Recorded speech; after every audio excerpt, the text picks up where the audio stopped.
విజయనగరం జిల్లా గంట్యాడ మండలం పెంట శ్రీరాంపురం పీఎస్సీఎస్ కొత్త చైర్మన్ గా కరక నారాయణ బాధ్యతలు స్వీకరించారు. ఈ కార్యక్రమంలో రాష్ట్ర మంత్రి కొండపల్లి శ్రీనివాస్ ముఖ్య అతిథిగా పాల్గొన్నారు. రైతుల ఆర్థిక బలోపేతం కోసం సొసైటీకి మద్దతుగా కృషి చేయాలని మంత్రి సూచించారు. కరక సత్యనారాయణ ఇతర డైరెక్టర్లు ప్రమాణ స్వీకారం చేసి రైతులకు అందుబాటులో ఉండే సేవలు అందించేందుకు సిద్దంగా ఉన్నారు. ఈ కార్యక్రమంలో స్థానిక నాయకులు, అధికారులు పాల్గొన్నారు.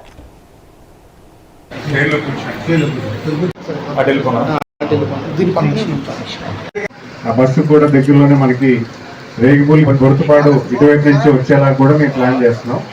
అది కూడా కార్యక్రమం అవుతుందని తెలియజేసుకుంటూ, ఇంకా నాకు ఎలక్షన్ అప్పుడు మీరందరూ కూడా లైబ్రరీ ఒకటి, ఇంకో బిల్డింగ్ ఒకటి అడిగారు. ఆ రెండు కూడా సకాలంలో పనిచేస్తే దాన్ని కూడా కార్యక్రమం చేస్తానని తెలియజేసుకుంటూ, అది నాకు ఎక్కువ టైం లేదు.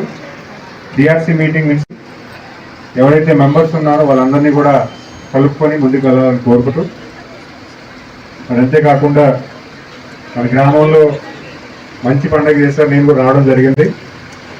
ఎంతో బాధ్యతగా అందరూ కలిసికట్టుగా కావాల్సిన పనులన్నీ కూడా చేయించుకున్నారు.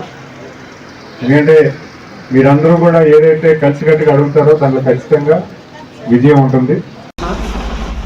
నేను పెంట శ్రీరాంపురం ప్రాథమిక వ్యవసాయ సహకార సంఘంలో సభ్యుడిని. ముఖ్యంగా ఈ సంఘ ద్వారా సేవల్లో ఎరువులు, పురుగు మందులు, రైతులకు ఇచ్చినటువంటి చిన్న మధ్య తరహా లాంగ్ టర్మ్ లోన్లు కూడా ఈ సొసైటీ నుంచి ఇవ్వడం జరుగుతుంది. 3,000 మంది ఈ సొసైటీ ఈ రోజు ఈ సొసైటీ గ్రామాల సొసైటీ ఉన్నటువంటి ఈ సొసైటీ ద్వారా ఈ రోజు ఏర్పడినటువంటి తప్పుడు పనులు కానీ, రైతుల తాలూకా సొమ్ము ఎగదొప్పడం కానీ, లేకపోతే రైతులకు ఎక్కడ అన్యాయం జరగడం కానీ ఈ రోజు వరకు జరగలేదు. సొసైటీ పరంగా ఈ రోజు వరకు ఎవరు ఇన్ఛార్జ్